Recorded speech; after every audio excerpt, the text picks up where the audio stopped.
store owner was taken aback. "Huh? That one?" he asked. "Dao Zhang, are you sure you're not mistaken?" Shilian confirmed. "Yes, that one." Then he just rushed up himself to grab for that robe. He picked Hua Chang up and dashed to the back of the store, slipping behind a set of curtains.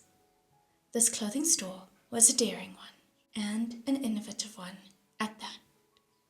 There was a small stall inside for changing, so those who came to purchase clothes could try them on right there on the spot. The crowd was taken aback.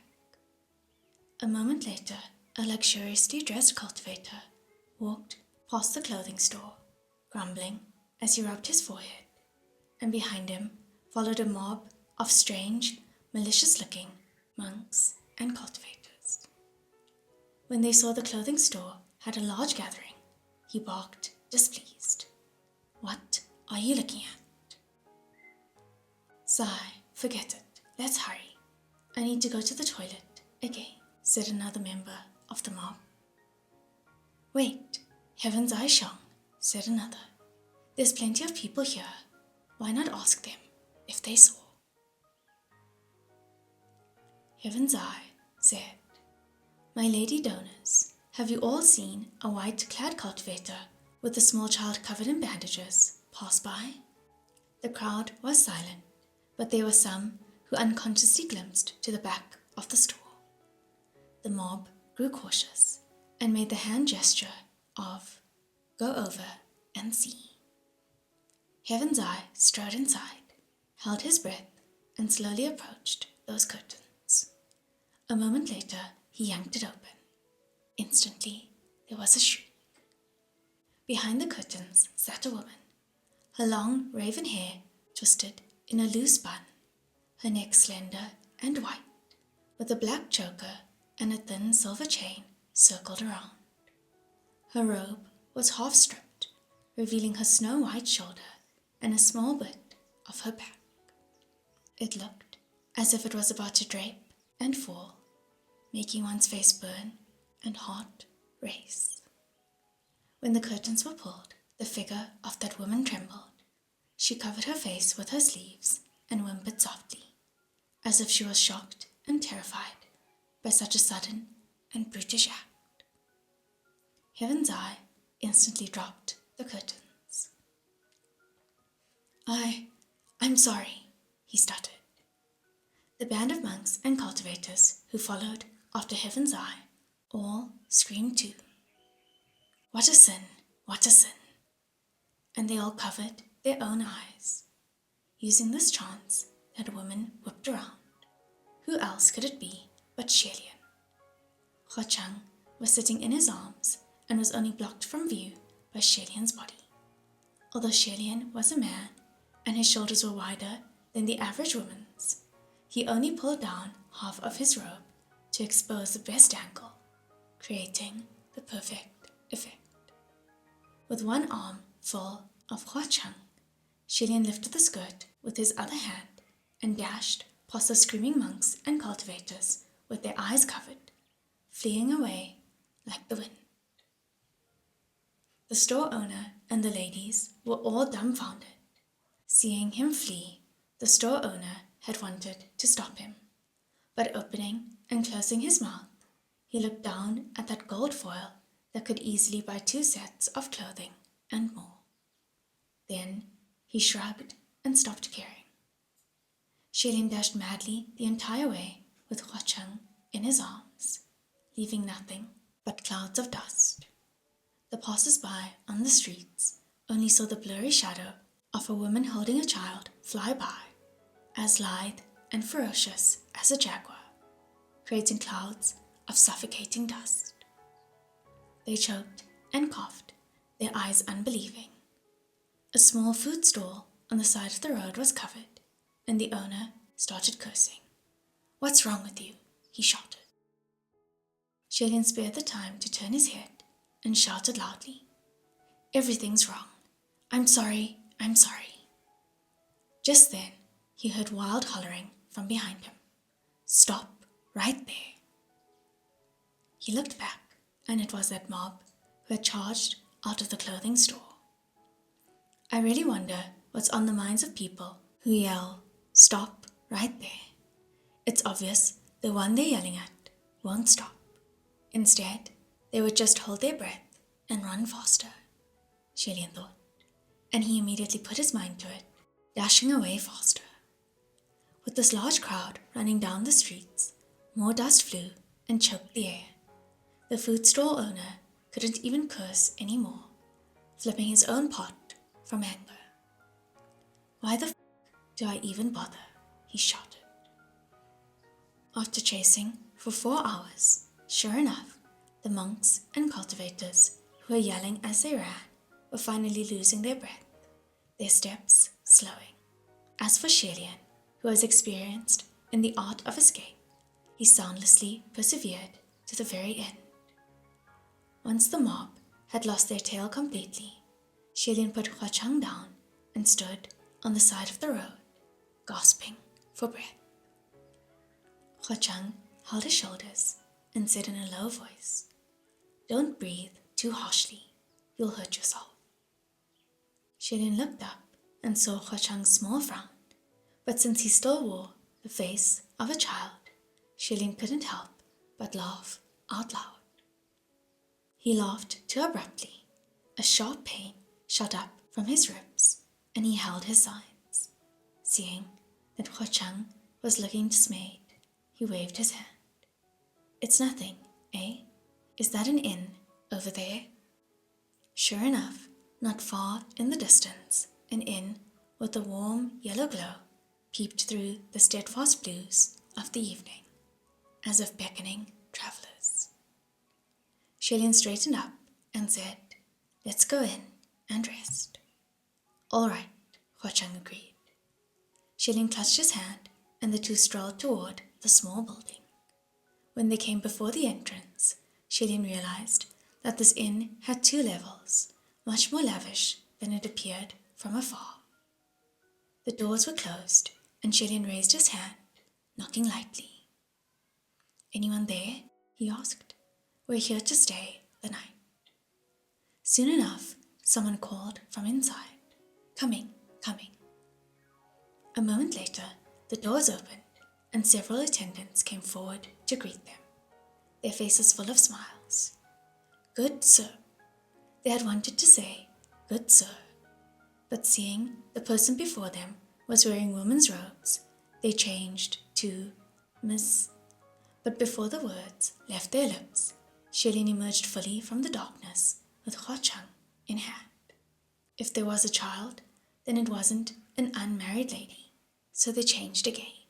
Madame was still half on their lips, and Shelian's face was fully illuminated by the light within the inn. Although this person was dressed in women's robes and had a gentle countenance, if they must be honest, no matter how they looked, it was the face of a man. The attendants all became mute, and it was a good moment before they went back to their original greeting. "Good sir, please come inside." Shelian smiled as he nodded. He now was very practiced wearing anything, and there was not a drop of mental or physical discomfort. With Hua Chang in hand, he crossed the extremely low threshold and sat down at a table in the corner of the lobby. Other than those attendants in the inn, there was no one else. The moment they entered, the attendants immediately closed the door and gathered around, piling smiles on their faces. It was those smiles that were making Shelian uncomfortable. He took the menu card and said, "It's not easy to find an inn in the wild like this. I'm amazed." The attendants responded, "It's not easy to have customers in the wild like this either."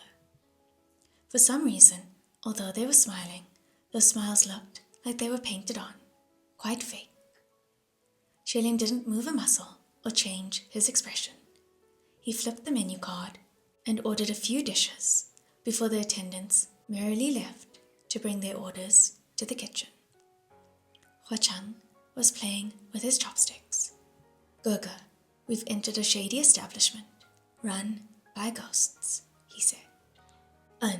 Shilin acknowledged.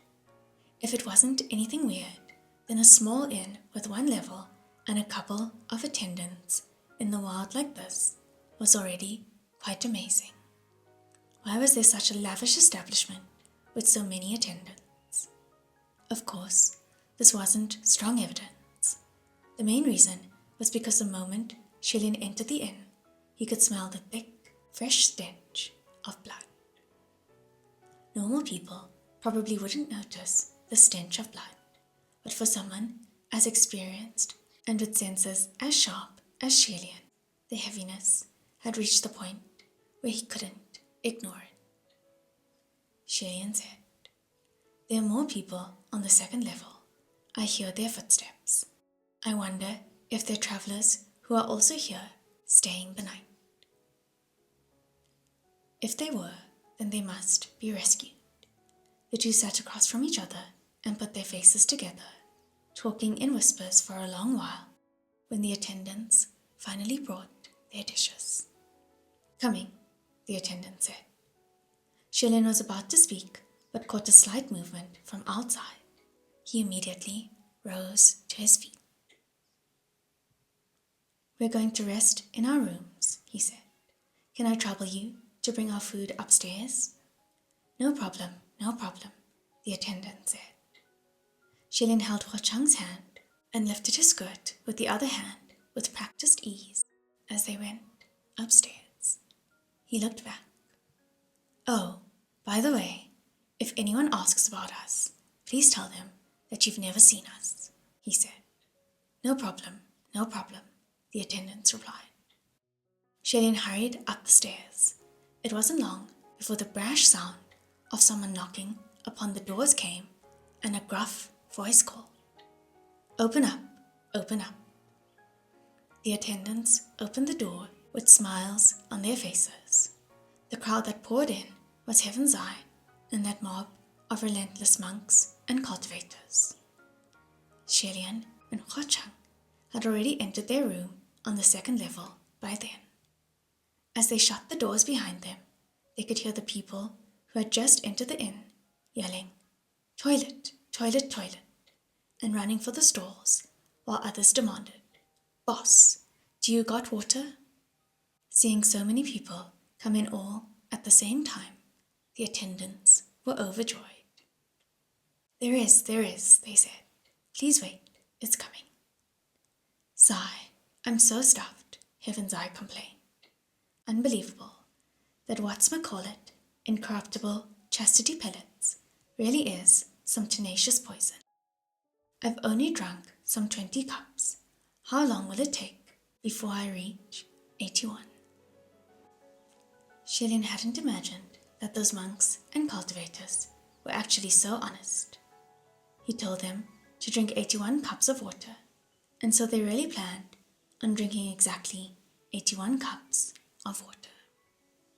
One of the monks replied, "Amitabha Buddha, this monk has already drunk 25 cups of water, and I have to say, it's been very effective as an antidote.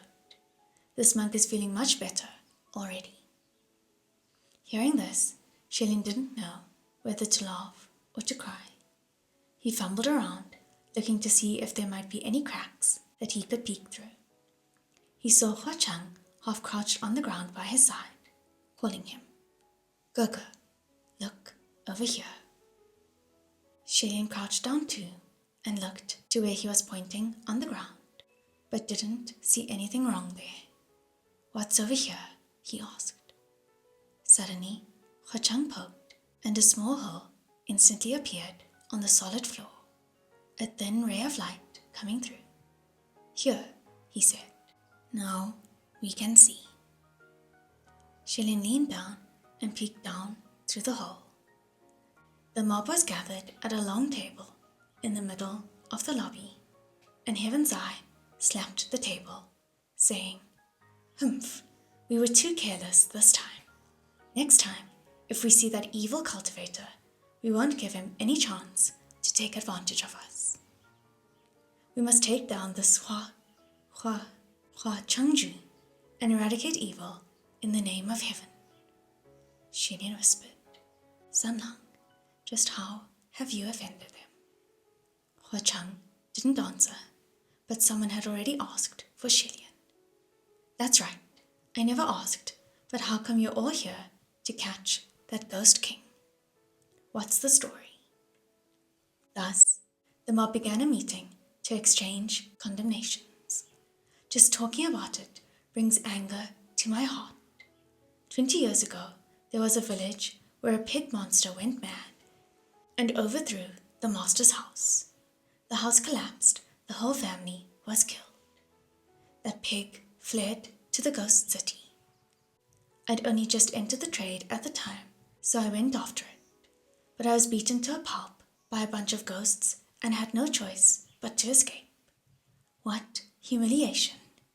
He also sent a lackey to tell me that there was no reason why you can eat a whole family of pigs, but a pig can't slaughter your whole family in revenge. If the pig doesn't seek revenge, then it's your lucky day. If it does, then you deserved it. Now tell me, what is that rotten logic? What a coincidence, said another.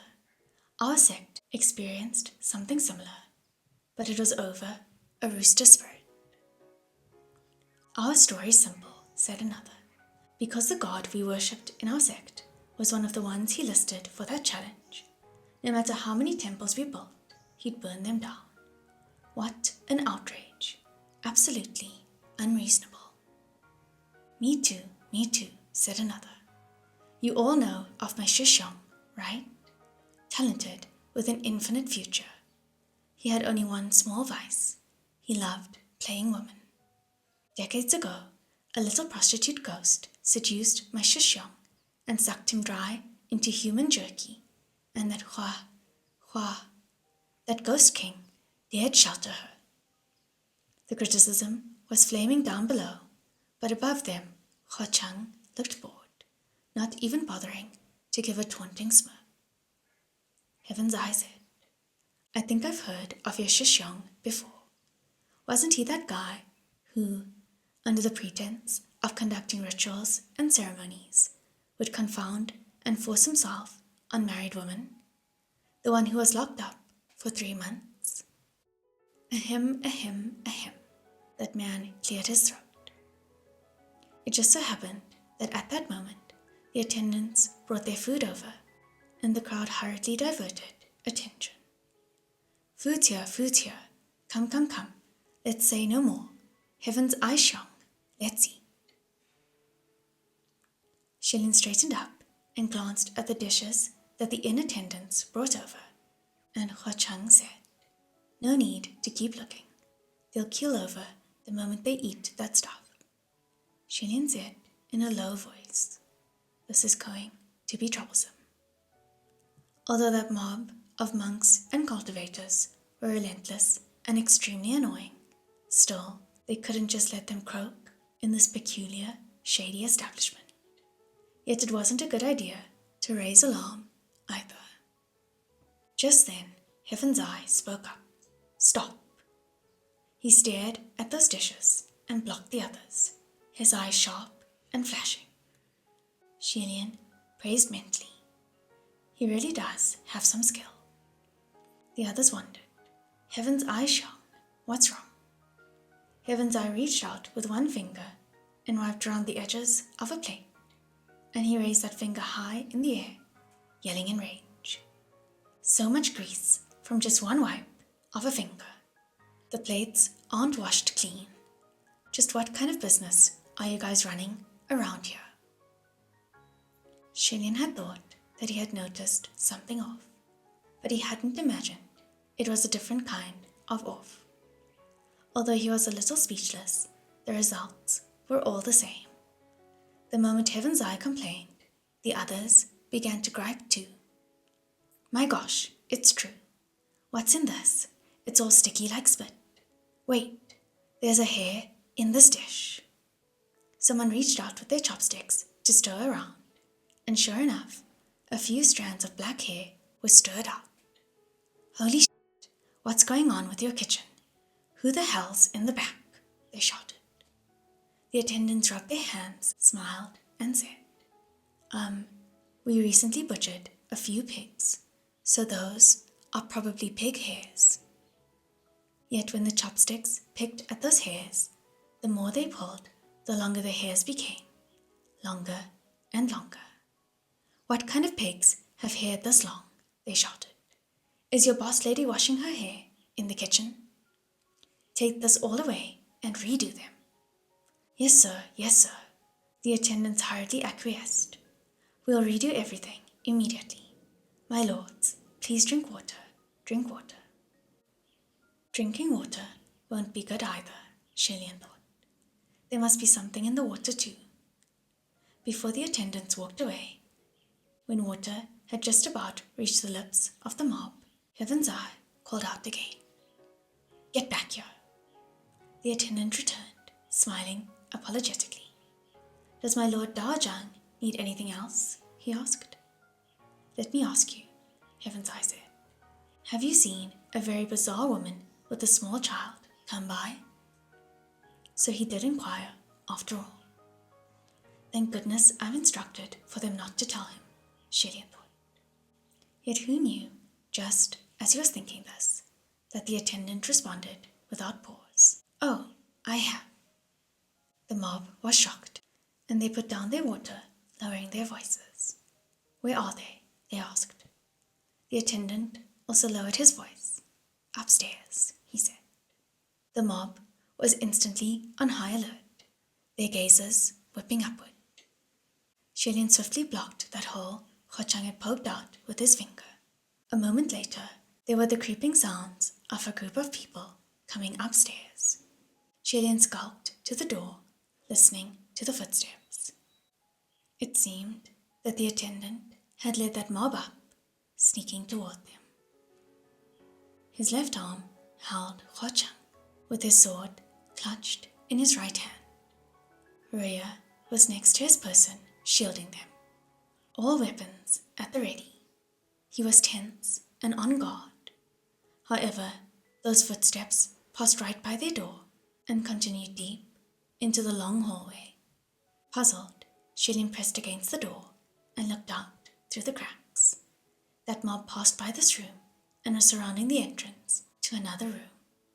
Inside that room seemed to be a person. Faint light filtered through the papered windows and reflected the silhouette of a woman sitting by the tableside.